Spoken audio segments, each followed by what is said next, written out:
Thank you. Good evening. I'm Ryan Weaver. I am Director of the Kalamazoo Public Library, and on behalf of the library's trustees and staff, as well as the Reading Together Planning Committee, which represents partner libraries, educational institutions, and local organizations committed to the topic of climate change, it is my sincere pleasure to welcome you to this special event with Jonathan Safran Foer tonight. We Are the Weather is the 18th annual Reading Together selection for the library, and we couldn't be more gratified with a local response to this important book. You may recall our tagline when we announced our new strategic plan last year: KPL creates community. And Reading Together is a prime example of how we do that. For the last 17 years, Reading Together titles have provided a springboard for book discussions and community conversations around such compelling topics as the Vietnam War, immigration, poverty and eviction, and the future of our own Great Lakes, just to name a few. We've always tried to choose a book, whether fiction or nonfiction, whose themes are relevant to current events for our community and sometimes for the world. This year is no exception. So when publicly announced as our 2020 title at the local climate strike last September, We Are the Weather had just been released. But since the library had been able to acquire advanced copies during the summer, we had already concluded that Foer's writing style and the honesty and humanity with which he approaches the topic of climate change were exactly the elements that would prompt the kind of community conversations for which Reading Together is known. And for the last 5.5 months, book discussions have been taking place throughout our community, at churches, in private homes, at libraries, in bookstores, in senior living facilities, and even in our local food co-op. And your presence here tonight is a testament to the belief that this title, this topic, is a timely choice for Kalamazoo and for the world right now. I'd be remiss, however, if I didn't mention all the other Reading Together events that are coming up throughout the month of March. They appear in the brochures available in the lobby or at any library location, and on the library's website at readingtogether.us. Whether you're interested in science or psychology, or cooking, or faith, or agriculture, there's a little something for everyone this year around the subject of climate change. And before I bring Jonathan to the stage, I'd like to acknowledge our sponsors, without whom we would not be able to bring authors of his caliber here to Kalamazoo. They are the Friends of Kalamazoo Public Library, the Irving S. Gilmore Foundation, and the Kalamazoo Community Foundation.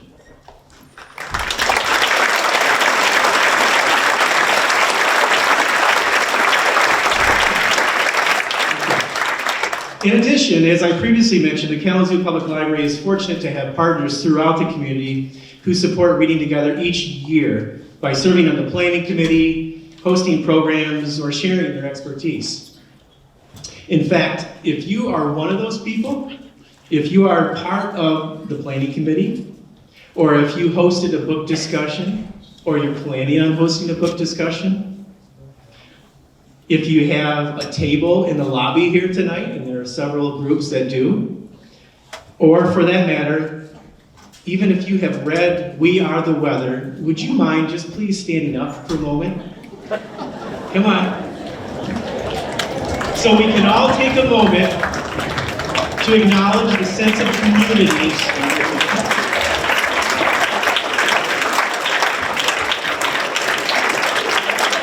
Thank you. To acknowledge that sense of community that Reading Together establishes. Finally, some important housekeeping details. Following his prepared remarks, Jonathan will take questions from the audience. Microphones will be made available in the aisles.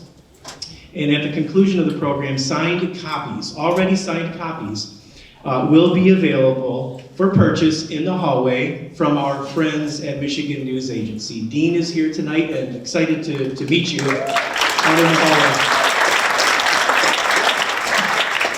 And now, on to this main event of Reading Together 2020. Jonathan Safran Foer is the author of the novels Everything is Illuminated, Extremely Loud and Incredibly Close, and Here I Am, and of the nonfiction book Eating Animals.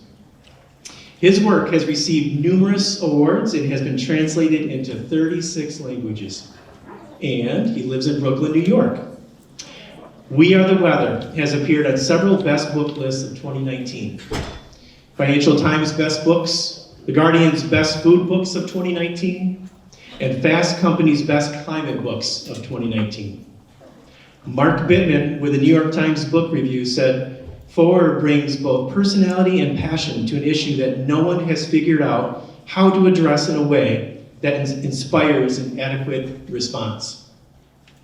And the Washington Post states, in a style rarely found in books about global catastrophe, Foer interweaves personal stories, bulleted factoids, and a delicious serving of metaphor. The effect is dazzling, and we here couldn't agree more. Please join me in welcoming him to Kalamazoo, Jonathan Safran Foer.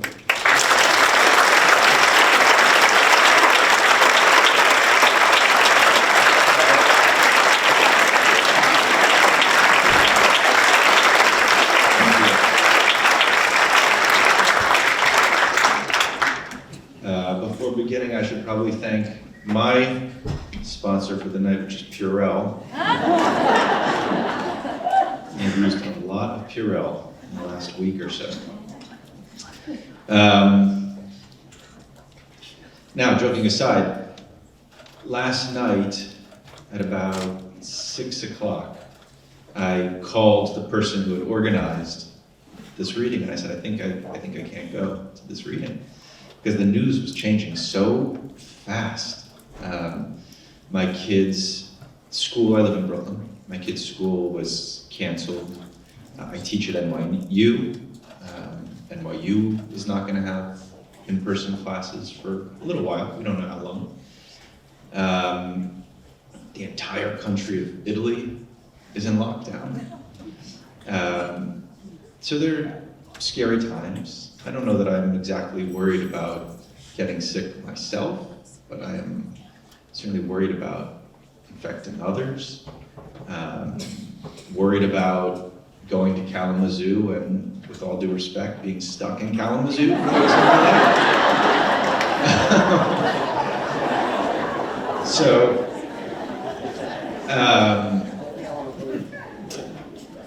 I phoned my doctor, and I said, I don't know, what do you think? And he said, I would say if it's not essential, maybe don't do it. Well, I'm here, I don't have to. There's no reason to get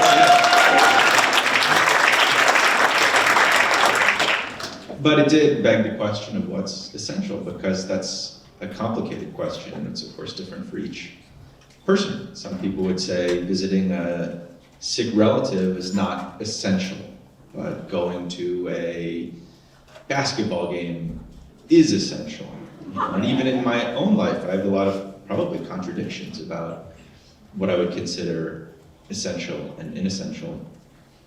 But for me, as a writer, as somebody who cares, like everybody in this room, about climate change, as somebody who cares, like everybody in this room, about community, local community in particular, as somebody who cares about public libraries, I really did feel that if this isn't essential, it would be hard to imagine what is. So I'm really grateful to be here. I cannot imagine a greater honor as a writer than to have one of my books chosen for a program like this. I think that with all of the uncertainty and with all of the certainty that we have of things that are bad that are going on in our country right now, this is one of those things that you can hold up and say, this is good. And I'm sure each one of you, in addition to enjoying all that is to be enjoyed about a program like this, getting to talk to people about issues that you care about, I assume each of you also felt some of that the goodness of participating. So thank you very much for having me.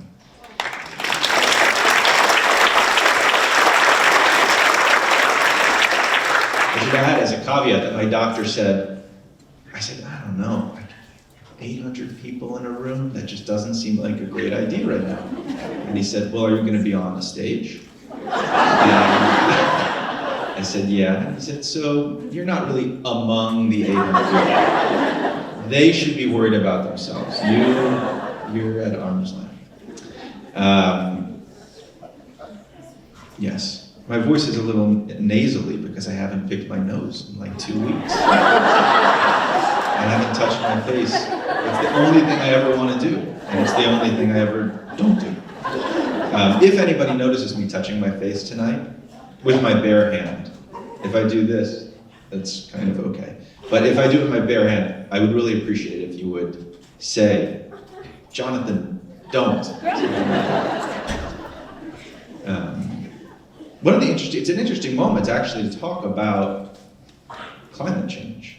You know, isn't it interesting how strongly people have reacted to this threat of coronavirus? I mean, how much space it's taking up in the news, and that the government is going to invest at least tens of billions of dollars to solving it, as they should, as it should. It should be at the forefront of our minds, and we should be aggressively working to contain it and to limit the amount of suffering that it will bring.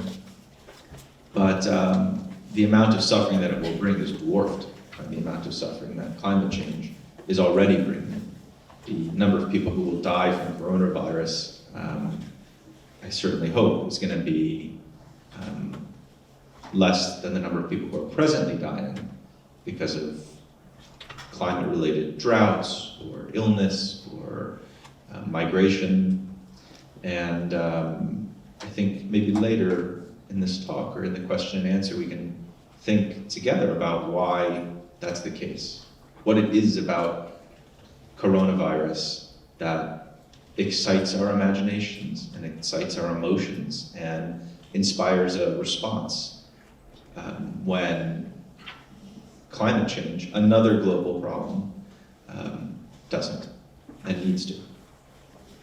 So, what I thought I would do is talk for a little bit,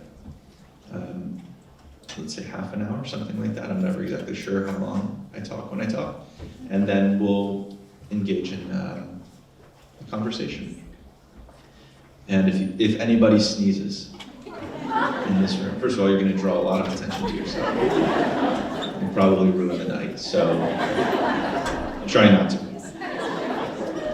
I'm going to begin by just telling a story, actually, from the book, which is like, oh no!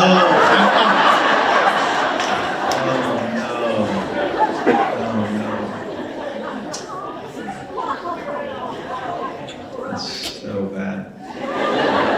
Maybe everybody in the audience should do it once, just to create a lot. No. And this story is kind of the centerpiece of the book in many ways, and it creates a kind of thematic basis for what I'm going to talk about. In 1942, there was a 28-year-old Catholic in the Polish underground whose name was Jan Karski. So I'm going to tell his story now, but if you get a chance, you can see him telling his story on YouTube, if you just look for his name. And it's extremely moving, and it's one of the things that's most moving about it is not only his presence and charisma, but just being confronted with the factuality, the reality of this story, because it sounds almost mythological. It's so freighted with significance.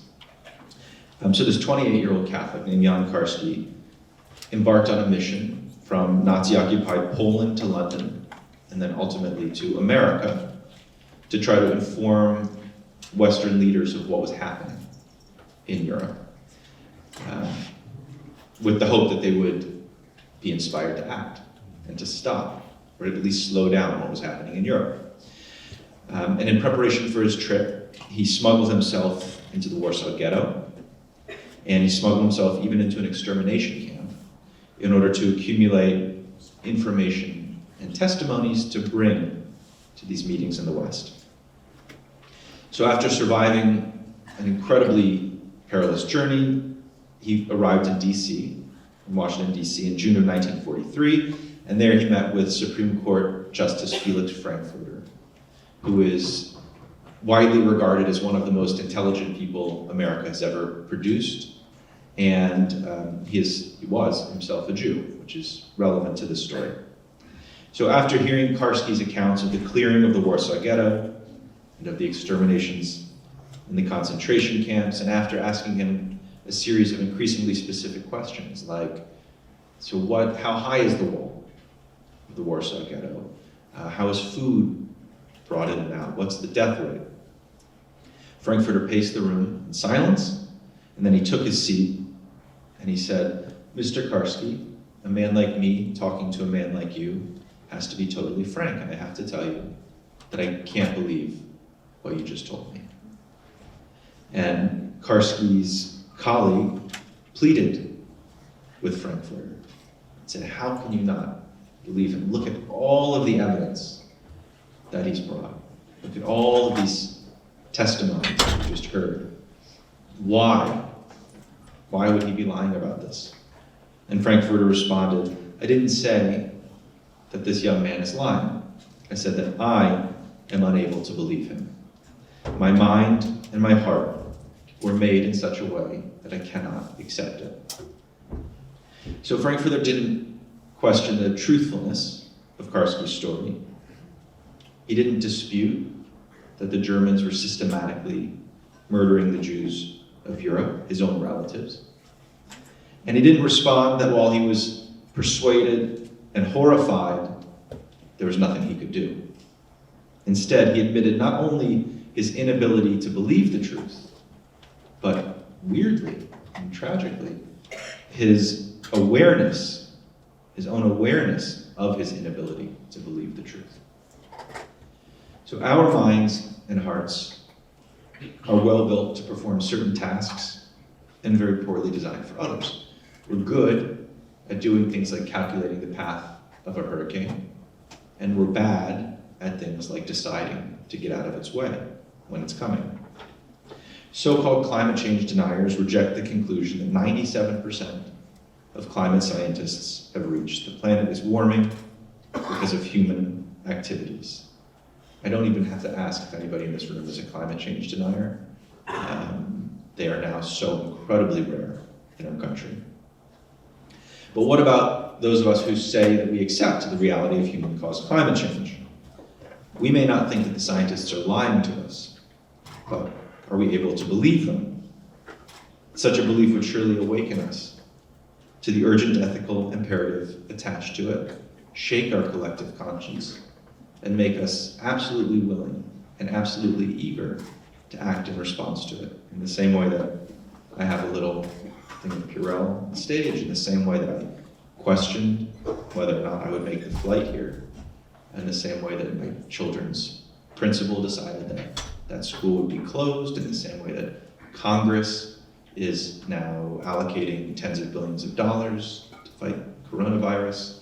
That's what happens when one's conscience is shaken and one believes what one knows. So as I said, denial of science really isn't the problem. 91% of Americans say they accept the basic science of climate change. If you can think of anything else that 91% of Americans agree on right now, I would be surprised. 91% of Americans don't agree that the Earth is round. Twice as many Americans twice as many Americans believe in the existence of Bigfoot as deny the existence of climate change. 70% of Americans have said they wanted the US to stay in the Paris Climate Accords, including the majority of Republicans. So I think this is often cast as a political issue. And in many ways it is, but in many ways it isn't. Since this book came out, I've done readings all over the country. I've done readings in Berkeley, and I've done readings in Christian fundamentalist colleges in rural North Carolina, and I have not found the audiences to be particularly different, or not in any significant ways, and I haven't found the conversations to be any different. There are ways of, obviously there are many different ways of saying the same thing. So there's one way of talking about climate change that leaves people feeling demeaned, or that they're being called stupid or ignorant or bad. There's a way of appealing to the divisiveness. And there's another way of talking about it that appeals to our shared values. The first interview actually that I did for the book was, this doesn't count by the way. The first interview that I did for the book was with somebody named Ben Shapiro. Has anybody ever heard of him? He's quite, I guess you'd say, far right-wing radio personality, a podcaster. And we come from quite different places on the political spectrum. And a lot of my friends said to me, why would you do that? Why would you even sit across a table from him? And what I decided was, first of all, he has an audience of 2 or 3 million people. And climate change is not a problem that half of us will solve. It's definitely not a problem that 25% of us will solve. We will solve it together, or we will suffer it together. Also, as strongly as I disagree with him on many, many things, he's a smart person. He's an undeniably very smart person. And smart people can be reasoned with. It may take a lot of effort, it may take a lot of contortions, but they can be reasoned with. I would like to think that I can be reasoned with. I would like to think that I'm not so set in my beliefs that if somebody presented me with a good argument and with good evidence, I would like to think that I'm open to change. And when we sat down, he said, so climate change, what is it? What's going on here? And I said, well, what do you think is going on here? And he said, well, I guess the planet is going to warm between 2 and 6 degrees in the next century because of human activity. And I thought, wow, this is definitely somebody I can talk to. That's a pretty robust description of climate change. And step by step, we had this conversation where we weren't, or I wasn't, trying to pin him into a corner. I wasn't trying to win. I was trying to appeal to our shared values, which are not Democratic or Republican values. They're not urban or rural values. They're not values that belong to any religion or race or social class. These are very fundamental human values. The value of wanting to live with clean air, to live with clean water, to be able to go outside, to have kids whose lives are hopefully as good as yours, that your kids will be able to enjoy the things that you've enjoyed. So the information isn't the problem. It used to be the problem, but it's not the problem now. Knowing isn't the problem. The problem is believing what we know, believing it in a way that inspires us to act, believing it in the way that we believe that most people now believe in coronavirus. So a recent poll found that more than half of American high school students and college students, you're maybe a high school student? Middle school. Are there any high school or college students here? A couple, good. So the majority of high school and college students feel fear about climate change and feel anger about climate change. And also feel motivated to solve it without knowing exactly what that even means. What motivated to do what, beyond, of course, going to marches. And that can be a very, very confusing and painful mix of emotions. And it's not exclusive to students. It's something that I have felt over the last several years. I would go to marches, and I would make posters, and I would give money to groups that I thought were probably doing the right thing. But in my own life, if I was being honest with myself, I knew that the things that I supposedly believed in and the person that I described myself as, to myself or to others, wasn't matching up with the life that I was living. If anybody has kids, they'll know this experience that I'm about to describe. This also doesn't count, by the way.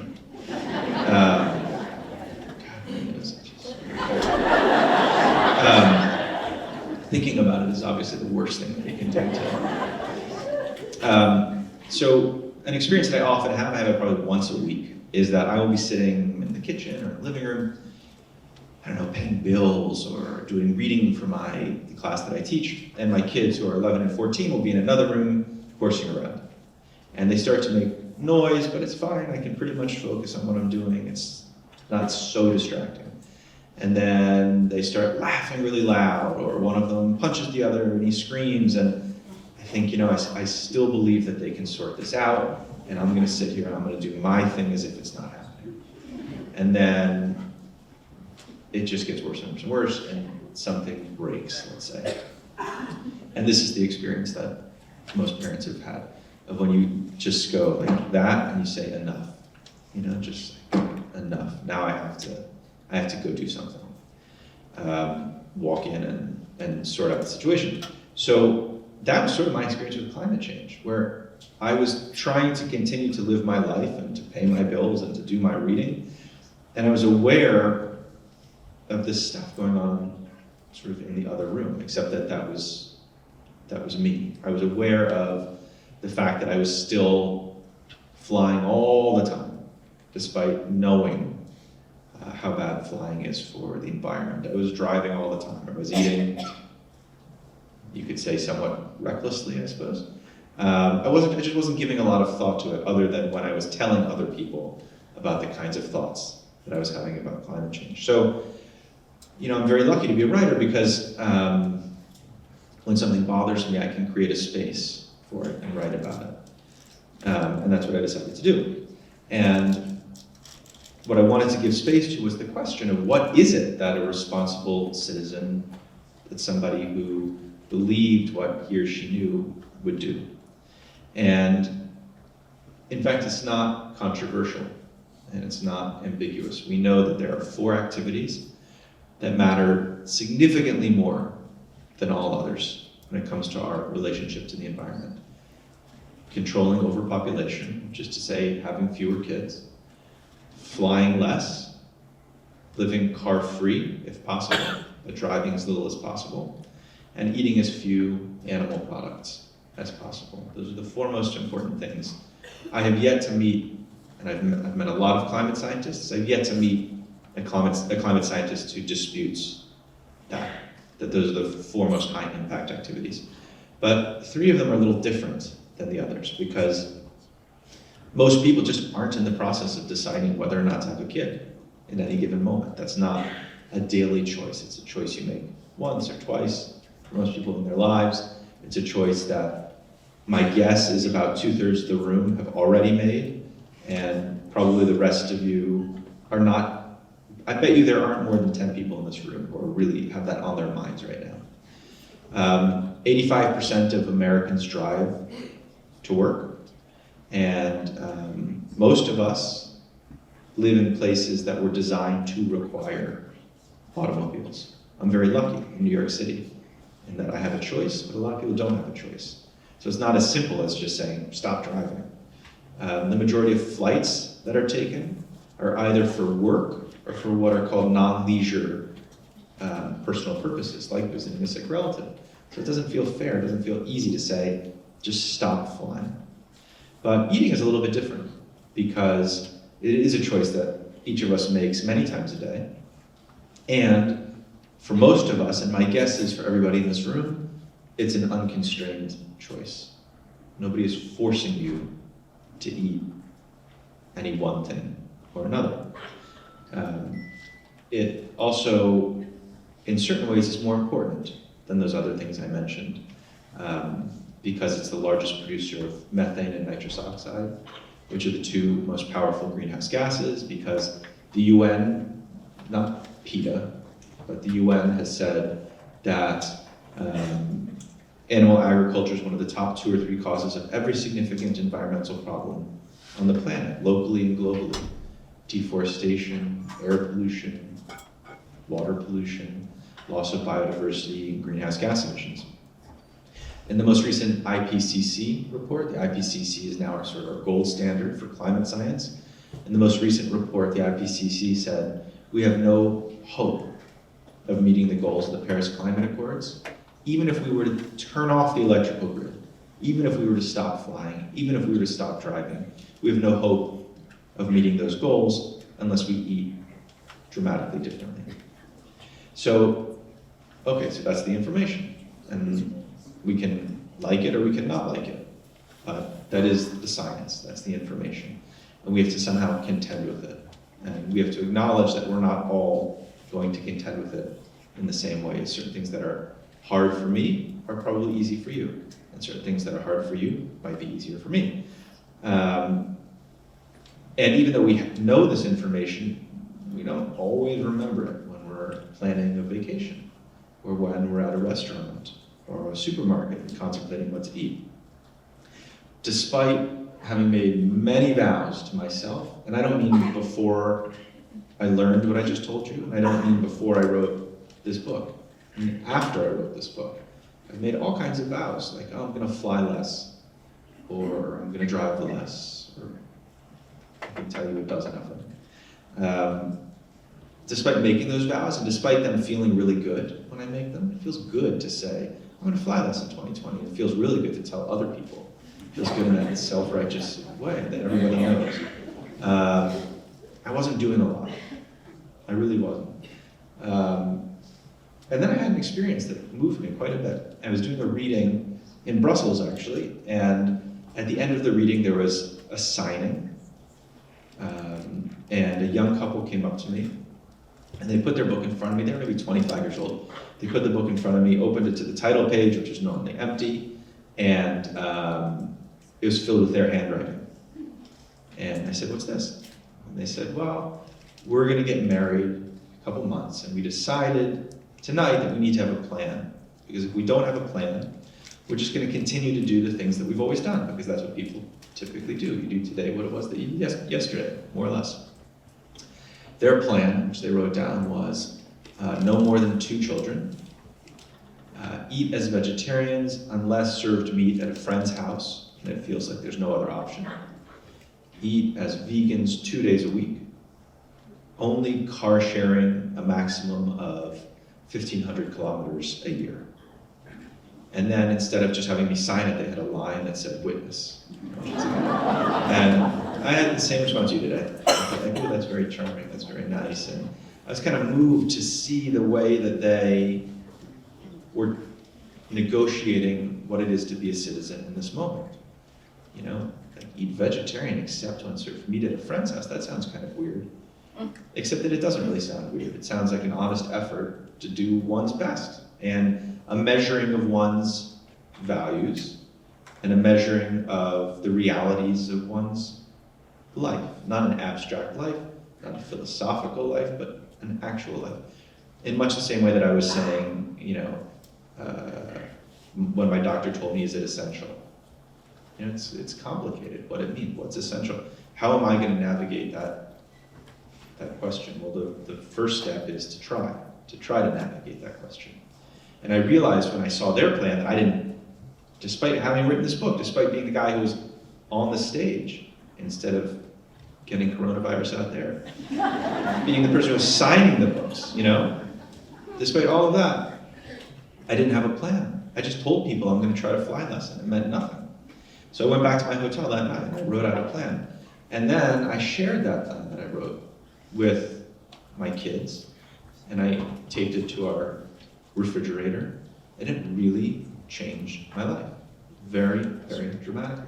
So I said before that I wasn't going to ask if there are any deniers of climate science in this room. Does everybody, could you raise your hand if you believe in the basic science of climate change, even if we might have some disputes about how quickly it's happening, but the Earth is warming because of human activity. Is everybody, okay. Now, who in this room of people who believe that the Earth is warming because of human activity, who in this room has a plan for how they, or how you are going to be a citizen in this moment? And I don't mean I bought a Prius, which is a great thing to do. I mean a plan where I'm not making fun of that choice at all. I'm just trying to say a plan is, what I'm describing is more expansive than that. Like a plan that thinks about at least those 4 most important activities that I said. A plan that gives days of the week, that is specific and that concretizes one's ideals. And is there anyone in this room who has such a plan? One person? Two people? Three people? So obviously not a lot of people. And I didn't either. To be honest, it just never occurred to me, as strange as that sounds. I would really strongly encourage you to try to make a plan. And make one that is not idealistic, but one that is realistic, you know? As I said, like, we can't all change in the same ways. Somebody who doesn't have access to fresh food can't be expected to make the same kinds of food changes as somebody who does. Somebody who is required to drive to work can't be expected to just give up a car. And then it gets a little bit blurry and sometimes even embarrassing when we have to acknowledge that I like the taste of a steak. I'm just not going to give up steak, some people will say. I'm not going to give up sushi. Okay, so let's put that to the side and talk about what you can give up. And the challenge is to strike a balance of what it is that the planet requires, which we can talk about because we know with some specificity what the planet requires, who it is that we are as people, and to be both honest and realistic about who we are, but then to also be rigorous. You know, so, for example, my editor of my book in England said, wow, you know, I was really persuaded by this, and I have to admit something, which is I really love sushi. And that may sound stupid, that may make me sound weak, may make me sound uncaring. I know that what's going on, I know that the planet is on fire, blah, blah, blah. But I could pretend I don't love sushi, but then I would just be pretending I love it. And so I said to him, how often do you eat sushi? And he said, I don't know, 3 nights a week. Well, I don't know, 2 nights a week? So 3 nights a week. And I said, just eat it 3 nights a week. But don't let those 3 meals be the reason not to try from the 18 other meals of the 21 that you're going to eat in the course of the week. It's one thing to say, I can't give up flying, but that doesn't mean you can't do something. So for me, for example, I flew here from New York, I fly. But I said that in my plan that in the year 2020, I wouldn't fly for vacations. That to me felt like my limit. Some people might hear that and say, yeah, but you're still flying more than most people in this room. Other people might say, not flying for vacations feels like a good step. At the end, it's not about what other people say. It's about my own honest engagement with the science that is indisputable. You know, my taking what it is that we all have to agree on as the basis for interrogating myself and what are my own limits. So the reason that I would suggest that you make a plan is not only because it does codify these abstract things, like it's convenient to say, oh, I'm going to fly less, to have to say, this is how I'm going to fly less, then it becomes a program that you will actually live by. Creating a plan also creates witnesses, which are incredibly helpful in keeping us honest. And I would say maybe even most importantly, creating a plan starts to remove this problem of belief, of needing to believe what we know. So I think there's an analogy to shoplifting that I've thought about. You know, why is it if you see something in a store that you want, why do you pay for it? You know, is it because it's the law? If you knew that you could take it without being caught, as we frankly could in almost every situation, if you really wanted to shoplift, it's not very hard to shoplift. Most people don't shoplift. It's not because they have a sudden intellectual memory of the social contract. And it's not because they have a well of feelings for the shop owner. I think most people shoplift because we just don't shoplift. It's just not who we are. It's just, we don't even contemplate it, I just don't do it. So we have to turn ourselves into people who just don't steal from the planet and people who just don't steal from the future, where we are not asking for some kind of intellectual revelation, and we're not asking for some kind of emotional revelation, because those things just aren't going to come. or it certainly seems like they're not going to come. They're not going to come regularly enough or strongly enough. I'll end by telling the story of something else that happened quite recently. I did another reading, and at the end there was a Q&A, like there will be in just a moment. And the final question of the night was a young girl. She was maybe 8, maybe even 7. And she asked me, do I think that we are going to solve this problem in time? And, you know, it's very poignant. It was very moving. It was very shaming. Because I was, again, made aware of all that I am not doing to participate in the solution of the problem. And I said, I don't know, because that is my honest answer. I don't know. And I said, do you think that we're going to solve this problem in time? And she said, I also don't know. And then she said, what do you think it would take to solve this problem in time? And I said, what do you think it would take to solve this problem in time? And she thought about it for a minute, and she said, I think we would have to always be talking about it. And I thought that was an incredibly wise way of looking at it, and I think she's right. That we need to always be talking about this in the political sphere. It should always be the most important question at every debate. It's something that we always need to be talking about in our communities, which Kalamazoo is obviously committed to and doing a beautiful job of. It's something that we always need to be talking about at our dinner tables with our families, with humility and forgiveness and an acknowledgement that nobody's perfect and that we don't have to be perfect. We actually don't have to stop flying. We don't have to stop having kids. We don't have to stop driving. We don't even have to stop eating animal products. We have to do a lot less of those things. And maybe most importantly, it's a conversation that each of us needs to always be having inside of ourselves until we reach that place, which hopefully we will soon, when we have simply transformed ourselves into people who don't shoplift from the planet or from the future. So I wanted to leave quite a bit of time for conversation because this is a subject that's better served by conversation than by a speech. So there's a microphone here, a microphone here. I'm happy to answer any kind of question, personal, scientific, whatever. I'm also happy just to listen to your own, and probably even more happy just to listen to your own perspectives. How you doing, Jonathan? My name's Trevor. I'm from a small rural town around here. My mom, she does a lot of like homesteading kind of stuff, where she grows a lot of her own vegetables. I know you're against animal products, but what about farming your own animal products? What do you think about that? So I should say, I don't think it's right to say that I'm against animal products.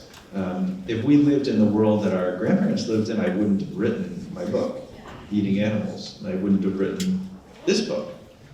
It's really important, like the most important thing when we think about animal agriculture is that we are careful to remember some very important facts.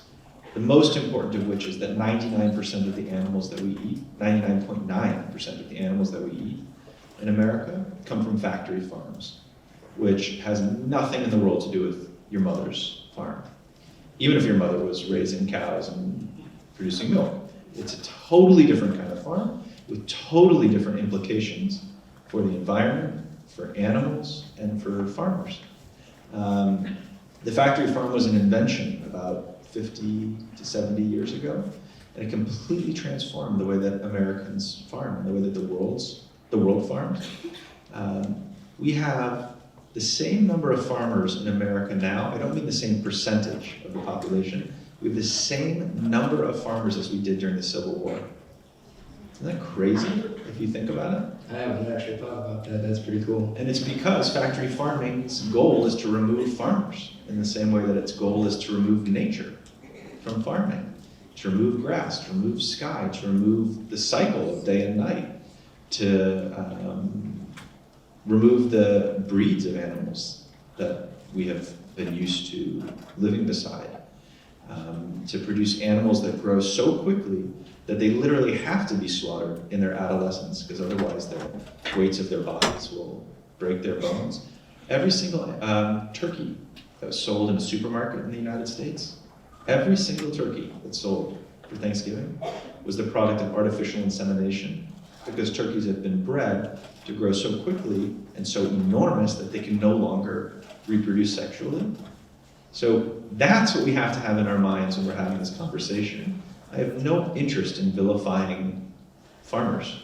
I have no interest in vilifying, and this probably separates me from a lot of people who write about these issues. I have no interest in vilifying meat or milk. I might make certain choices in my own life that are different from other people's choices, but I don't think it's because I'm good and they're bad, and I don't think it's because I'm right and they're wrong. I am comfortable saying that factory farming is wrong, and we all should agree that that's wrong.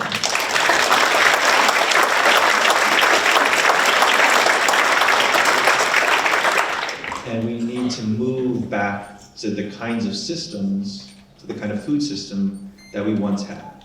But that will require us to eat far, far fewer animal products. We can't eat the amount of meat, and we can't drink the amount of milk that we're used to without having factory farms. But we're eating radical amounts. The amount of meat and dairy that's consumed in 2020 in America is the equivalent of every citizen in the year 1750 eating 900 pounds of meat and drinking 1,200 gallons of milk every day. So a lot of that is because of the population explosion, obviously. And a lot of that is because of our changing appetites. It doesn't really matter. I'm not trying to blame the appetite for meat. I think meat smells good, and I think meat tastes good. I'm not dismissing that. We have to confront the reality that we live in a world of 7.5 billion people.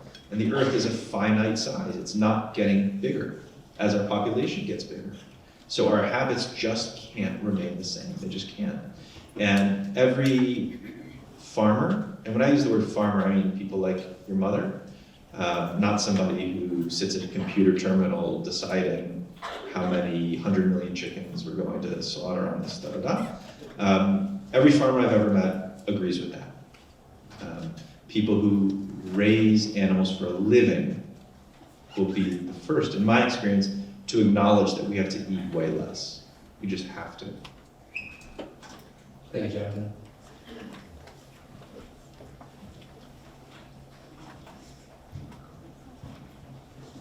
This kind of dovetails with that last question. Where's the person asking? Oh, okay. This kind of dovetails with that last question and comment. But is there in terms of us all moving toward a plant-forward or plant-based diet, is there a hierarchy of transitions? In other words, is line-caught fish, raw-caught fish, and then poultry and beef, is it all the same, or are there gradations? Is there a hierarchy of animal products being not quite as bad? Yeah. Does that make sense? Yeah, that's a very good question. So it really, to some extent, it depends on what you care about. You know, if your thing is greenhouse gas emissions, then I quantify the different kinds of animal products. There's a page in the book that says beef produces this many greenhouse gas emissions, and beef is far and away the worst. But your thing may be animal welfare, in which case there are many reasons why eating beef might be better than eating chicken. Like the most obvious being a cow produces the amount of meat of, I don't know, I think 200 chickens, something like that. So there's 200 individual lives compared to one. And cows in America still typically spend some amount of time on pasture. whereas chickens in America have about like the worst existence you could imagine. And to take that even a step further, egg-laying hens have probably the worst existence. So it may be that if animal welfare is your thing, you would want to stop or try to eat fewer eggs as a place to begin.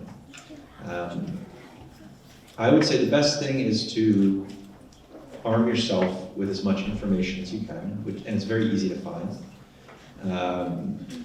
And you'll find that it's actually pretty consistent across sources. It maybe once was the case that you'd say, I can't trust this because it's the Humane Society. Now the information is pretty consistent. And then have a conversation with yourself. What is it that I care about? It's a very tricky thing to navigate, especially because our temptation is to go to the binaries. And that's what people who feel sensitive to issues typically do. It's an all or nothing. Even the way we talk about global warming. Are we going to save the planet or are we not going to save the planet? Well, the reality is neither. At the beginning of this process of loss, we're going to lose a lot of things. We're going to lose many, many species. We're going to lose some portion of the ice sheets. We're going to lose some portion of the Amazon. We're going to lose some number of days of the year that we can be outside. We're going to lose some number of millions of children to climate-related droughts and illnesses. We're going to lose some number of years of human life expectancy. We're going to lose some number of coastal cities. The amount that we lose will correspond only to the choices that we make. 100% of global warming since the Industrial Revolution is because of human causes. So the actions that we take will dictate the future that we get. And we should try as best we can, hard as it is, to think about it in terms of those causes and effects. So, the most comprehensive analysis of the relationship between animal agriculture and the environment was published at the end of 2018. And the authors studied food systems all over the planet. And what they found was that in certain malnourished parts of the world, where animal agriculture is the best option for producing calories, people could afford to eat a little bit more meat and a little bit more dairy. In America, Europe, and the UK, we need to eat, they said, 90% less meat and 60% less dairy in order to reduce irreversible, catastrophic climate collapse. Those were their words. So I mentioned that not actually to intimidate you, but to say we don't have to eat 100% less. And there's a lot of wisdom in saying, here, where should I start? We're so used to thinking about our distance from the finish line and our fear of hypocrisy, of being incomplete. I can't tell you how many times people have said to me things like, well, you're a vegetarian, but you wear leather shoes. Or like, isn't that belt made of leather? Or you step on ants all the time.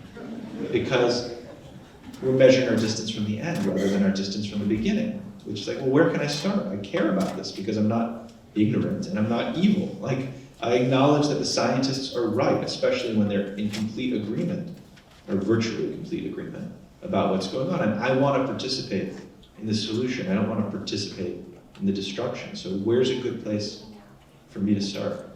I think that's a really good way of looking at it. In terms of climate change, as I said, there's a page in this book that really quantifies it. And then there's all kinds of other issues that one might care about when eating, like its effect on farmers in rural communities, animal welfare, your own health. So those are questions that only you can answer. This is a technical question, and so I apologize if it's not what you're up to today. But I have a question about how long it takes to sequester carbon versus how fast we release it. In the broadest sense, the world releases so many millions of tons of metric carbon a day. I'm guessing it takes Mother Nature 100,000 years to sequester what we release in one day. I try to use that in arguments, but I looked for it and couldn't quite find an answer. Do you know? The truth is, I did at one point, and I don't remember now. I know that it's I think it's 10,000 years, something like that. It's an extraordinarily long time. But in a way, the more important question is, rather than how long it's going to stay in the atmosphere, is the potency of different greenhouse gases. And that's something I just touched on earlier, but in passing, I can say a little bit more about now. Not all greenhouse gases are equal. So, the way that global warming works is we produce gases that form a kind of blanket in the atmosphere, over the Earth, that prevent a certain amount of the sunlight that hits the Earth and reflects back from going into space. In the same way that a blanket holds body heat against a person. And that's actually a good thing. We require a certain amount of the greenhouse gas effect to keep the planet at the temperature that it is. The problem is when we have too much.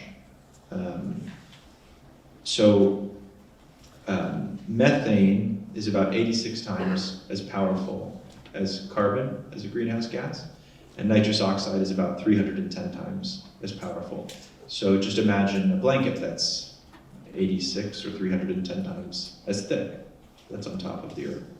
And animal agriculture is the leading source of both methane and nitrous oxide production. So why does that matter? It matters because we're racing toward a moment of runaway climate change, when these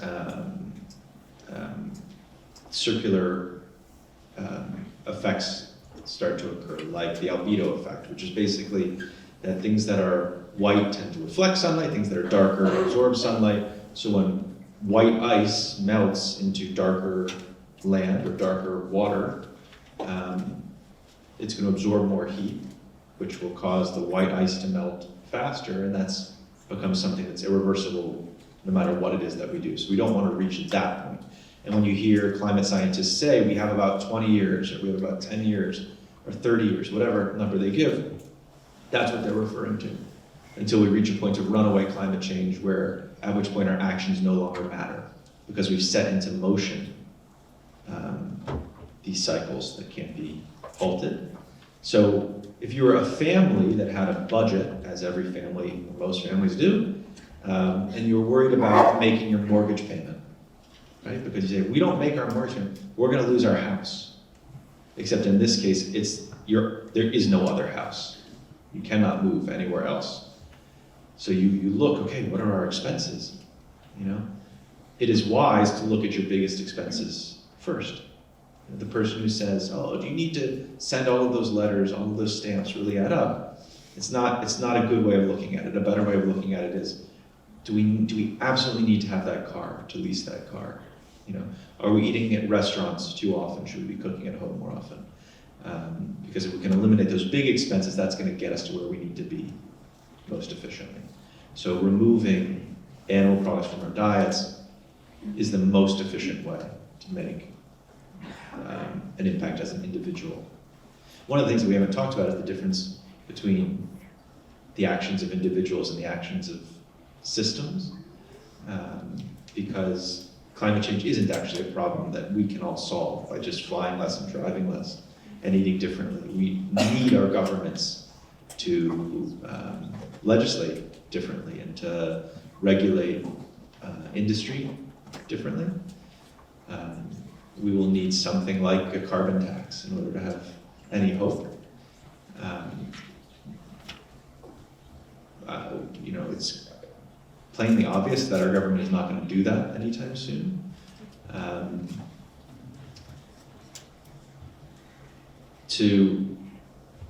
Just to show my own hand for a minute, like I worked for Hillary, I wanted Hillary to win. If Hillary had won, the US would still be in the Paris Climate Accords. And like every country in the world except for two, Morocco and Gambia, the US wouldn't be on pace to meet the goals of the Paris Climate Accords. And there's a danger in the kind of complacency that we likely would have felt. All of which is to say, I don't have faith in either side right now in doing what it is that needs to be done. So there's sort of two questions. What do we do in a time of political incapacitation? And And two, how do we change that political climate? And I think the answer to both of those is we do as much as we can as individuals. And when we do things like eat fewer animal products or fly less or choose to buy electric cars or not to drive, we are not only reducing our carbon footprint, and the world is the sum of carbon footprints, but we're also changing our culture. You know, Tesla is the largest automobile company in the history of America. And it's not because the government created it. It's because individuals created it through their demand. Beyond Meat, the Beyond Burger, had, I think, the most successful IPO in the last several years. It is in every fast food, or will soon be in every fast food restaurant in the country, some kind of plant-based meat. It's not because the government regulated that to be the case, and it's not because the CEOs awoke one morning and said, hey, wouldn't it be great to be part of the solution rather than part of the problem? It's because individuals asked for it, and the market responds to consumer preference in the same way that politicians ultimately respond to voter preference, even if that's a bit slower. And now, when you go to a Burger King, they have an Impossible Whopper, so Burger King has made it easier for individuals to make good ecological choices. And as we make more of those choices, it allows corporations, or it forces, you could even say, corporations to make more good ecological choices, and it becomes a kind of virtuous cycle. It is enormously, profoundly and tragically frustrating that the government isn't participating in that, because it could do things so much more efficiently and powerfully than the sum of all individual choices, but this is the world that we live in. So we could throw our hands up in the air, we could watch MSNBC every night and confuse being pissed off for being active, or we can put ourselves in the world and do things, not only attending the marches, which only happen every couple of months, but every single day with our money, which corporations care about more than our voices, and with our votes, which governments care about more than our voices. I made a mistake when I said there are 4 activities that matter more than all others. I left out voting, which is the most important of all of them.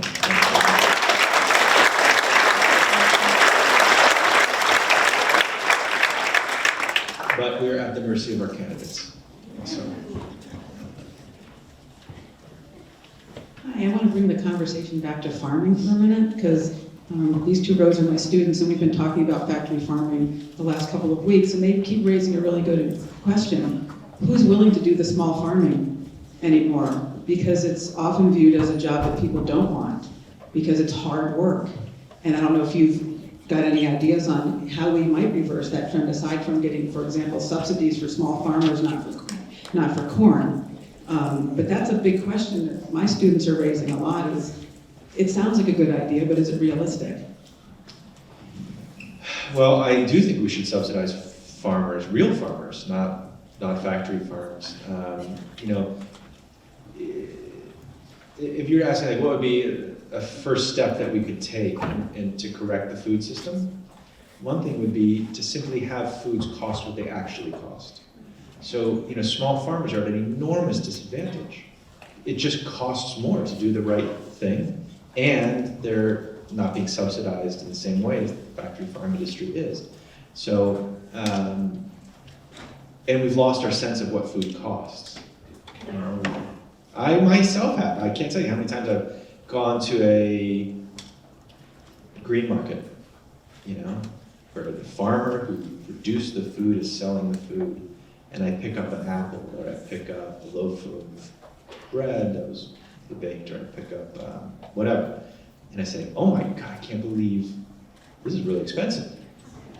Well, that's what it costs. That's what it costs. So when we get a $2 hamburger, that is not what a hamburger costs. That's what a hamburger costs when the factory farm industry is subsidized, and when the factory farm industry isn't held responsible for its environmental destruction. So a company like Smithfield, for example, had 8,600 violations of the Clean Water Act in 1 year.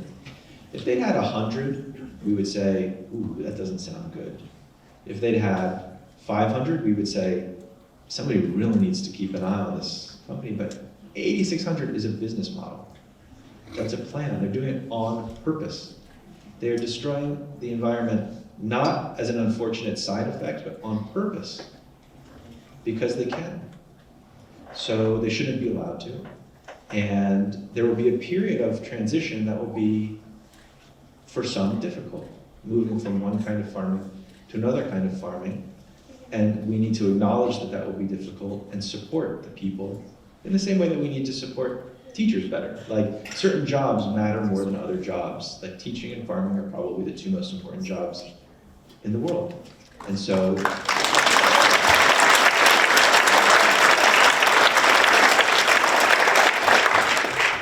that's where we should put our resources.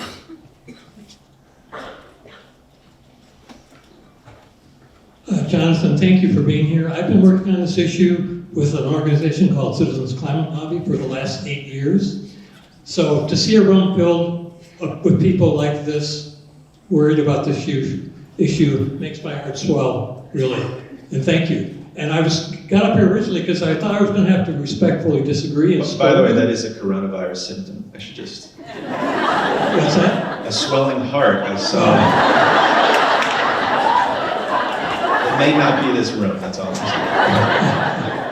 I thought I was going to have to scold you and respectfully disagree, and yet I'm standing here, and then you say voting is the most important thing one can do, because that's the point I was going to make, since you hadn't mentioned it previously. So you kind of stole my thunder.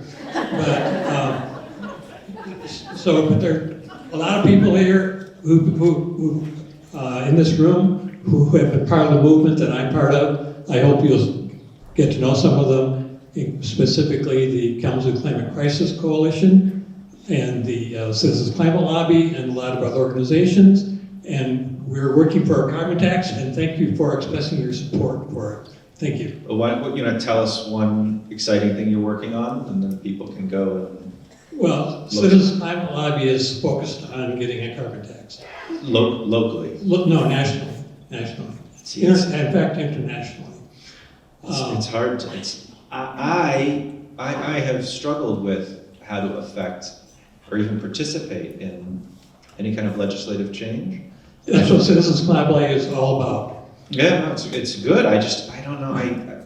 I wish I had as much faith as you do in the ability to do We that. don't have any choice. That's a good way to put it. That's a good way We to don't put have it. any choice. And it's a politically difficult thing to accomplish, but it's widely recognized. We call it the best first step to addressing climate change. So I should say to you that when I went back to my hotel room and I made my plan, as I was inspired by that couple, one of the lines in my plan was just to devote one day a week volunteering to 350.org, Bill McKibben's organization that is working for the same kind of change that you're working for. So I very strongly agree that there's a balance that we have to strike between doing as much as we can in our lives and doing as much as we can to affect the kind of systemic change that is also necessary. Very good. Thank you very much. Thank you.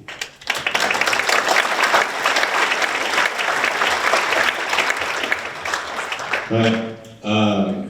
I grew up in the 90s when my parents introduced me to the Boy Scouts and everything, and a motto kind of sticks in everything, kind of do a good turn daily, and I think that's kind of what turned me on to environmentalism, where we'd go camping, take only pictures, leave only footprints. I graduated high school, I enlisted in the Marines, which is arguably a more conservative family, I guess, but still another slogan, the few, the proud. But 3 years ago, my wife and I started a family, which is kind of anti-environmentalist, but we thought that if we did it right, we'd raise them to be respectful and everything. And for the longest time, as a Marine, competitive and everything, be a hardcore carnivore, and I'd always laugh at PETA and vegans and, Ron White. I'd always quote him whenever somebody order something, like I didn't grow to or humans didn't evolve to the top of the food chain and eat rabbit food. But then, becoming an adult and kind of educating myself and getting as much well-rounded and peer-reviewed information, there was a converted cattle farmer who said, it's hard to be an environmentalist and eat meat. And above everything else, I always considered myself an environmentalist. So I took the challenge to start, whole food, plant-based diet, and it was probably one of the hardest things in my life to give up red meat. But I did it, and hanging out with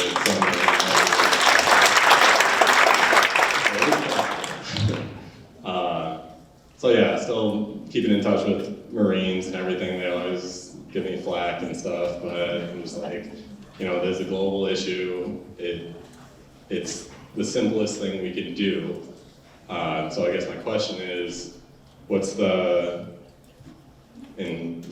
sound bites and mottos and anecdotes and slogans and everything, what's the most influential fact or anecdote you've had to convert people who struggle with the ability to give up something that is so heavily subsidized, so commonplace, so accepted, and everything else, to convert them to the realization that the simplest change you can make is to, go plant-based diet? Well, first of all, thank you for sharing that story. That was, in a way, that you answered your own question, because I think the best thing that we can do is share our own stories and struggles. I don't actually try to convert people. I really don't. I used to, and I found that it just wasn't successful. And I would accidentally make people defensive, or in the best case scenario, just annoyed. These kinds of conversations really, okay, so to begin with, there's something that's like really worth thinking about, which is, why is this such a sensitive conversation anyway? Like, if I wrote a book about, we should really think about drinking seltzer instead of flat water, nobody's gonna care. Nobody's gonna get upset. They would just sort of dismiss me. But if I say we should eat less meat, it happens, like with some regularity, that somebody will say, who do you think you are? What are you gonna? And I have found the best response, which is coincidentally the most honest response, is, well, we obviously both agree that this matters. Like, you're upset because you think something important is going on here. And on the most basic level, it's a question of life and death, but it's also a question of culture and how we were raised and what our parents fed us and what our grandparents fed us and what things like Boy Scout, like formative memories were like. And it's very risky to like entertain changing those things. It's tough, and it's worth acknowledging that it's tough. I have found that the conversation about how tough it is actually more inspiring than a conversation about how easy it is. And that when I say to somebody, I've been reading about flying, and I'm having a really hard time because I have 2 kids, and I know what we're doing to the planet, and I know that the scientists are constantly having to revise their assessments and predictions because it's worse than we thought. And I know that I'm participating in, I'm participating in the destruction not only more than I want to, but more than probably just about anybody, is the reality. My carbon footprint is larger than that of most science deniers. It is. So who cares what I say? Who cares what t-shirts I wear? Like, the planet doesn't care about how we think about ourselves. The planet cares about what we do. And our grandchildren will not look back and say, hey, I wonder what granddad thought or felt. They will look back at what it is that we chose to do with our lives, what choices we make. So if I am talking to somebody and say, can you help me out here because I'm finding this kind of hard? And I mean, you know, we could talk about meat. Like, as I write about in the book, like I really, throughout my life, I've loved meat. I thought it tasted really good. I wish I didn't have to say that. It would be so much more elegant and powerful to just say, hey, it's wrong, let's just stop doing it. It's brutal, it's violent, it's disgusting, it's causing these diseases in the world right now, which is something that we could also talk about if we have a little bit more time. But it is contributing to so many things that are perfectly antithetical to who I want to be, except it also smells good and it tastes good and it's kind of fun to barbecue. And my grandmother used to serve me chicken and I loved it. My dad used to grill burgers on the 4th of July and I loved it. And we used to have smoked salmon on like weekend mornings for a treat and I loved it. So it's complicated.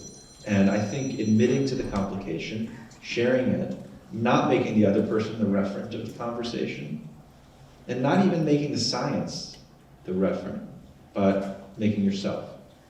Then, in my experience, that creates an opening that people want to enter. And it's also helpful for me personally. It becomes kind of mutually constructive. So that's been my experience. I find that there is no amount of argument and there is no volume of facts that will that reaches most people. It wasn't argument or facts that reached me. It was conversations I had with others who were struggling. Like there's something very powerful about a shared struggle. A personal accomplishment is easy to ignore, but a shared struggle is a very hard thing to ignore. Wish you luck. One more question from either side. So one more from this side and one more from that side. Good evening. The Paris Accord was never meant to lower either CO2 or the temperature. It was meant to redistribute wealth from us, first world countries, to everybody else. There was no meaning. If it was made to reduce carbon, China would have signed. China didn't sign. If it was made to reduce carbon, India would have signed. India didn't sign. So it was never meant to do anything but take money.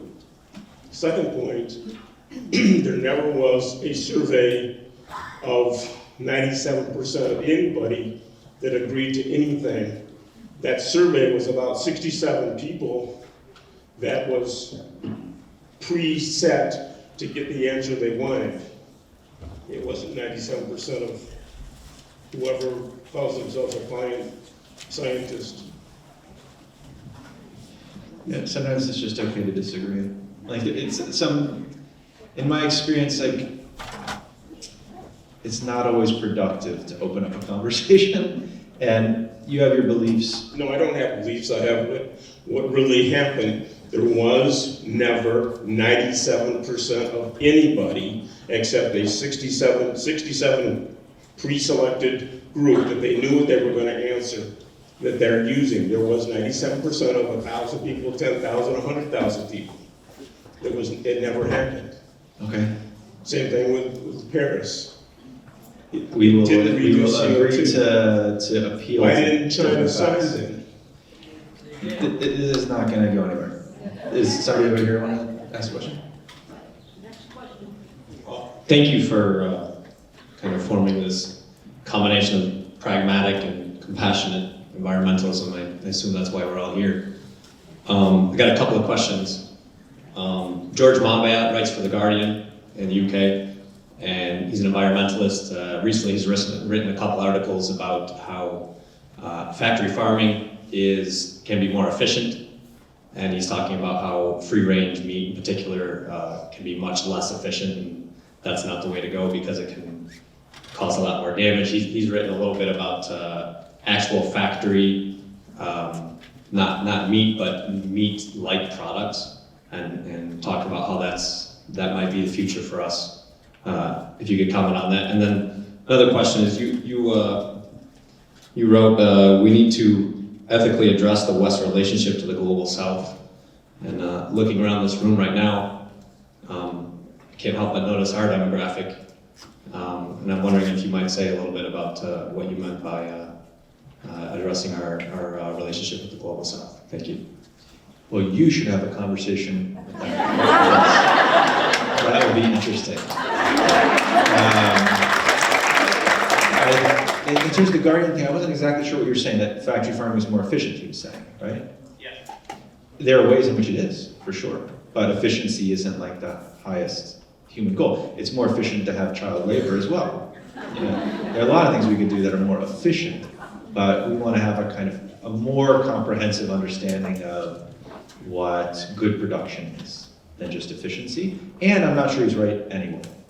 There are a lot of farmers who, like a guy named Dan Barber, who runs this restaurant in New York that also has an educational farming facility in Tarrytown, on the old Rockefeller estate, who's been doing a lot of work on just this question and how to get the most efficient yields out of land.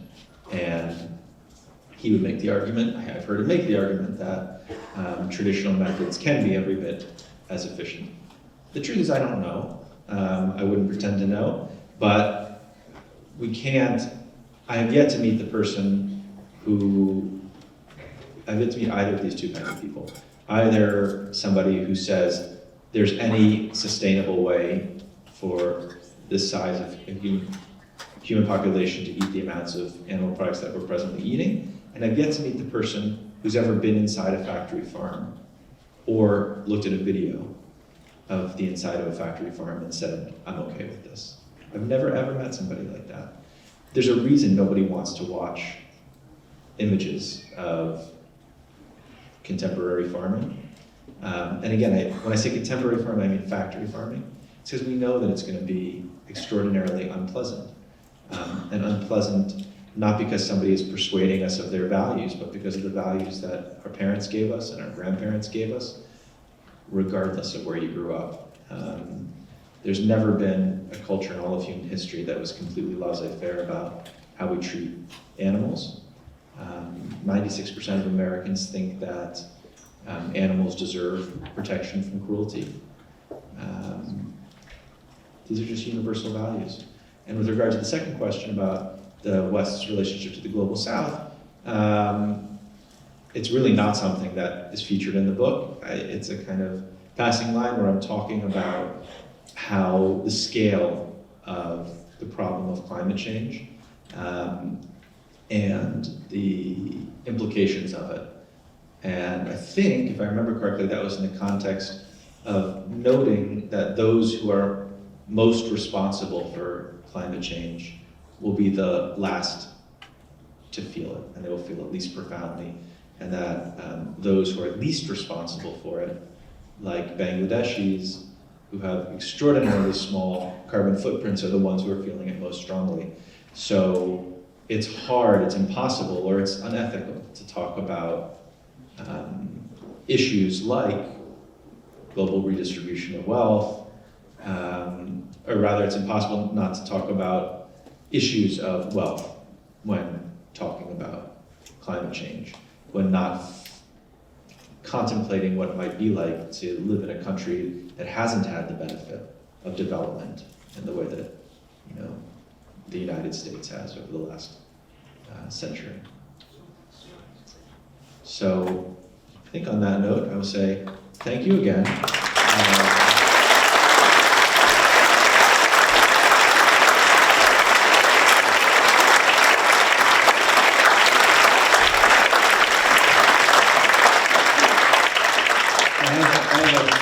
Feeling, and I don't think it's alarmist, and it's not a joke, that this will probably be the last reading I do for a little while, and it might be the last time that this many people are gathered in a theater for a little while, and then it will pass. But I'm glad that this was the one. This is a really nice one.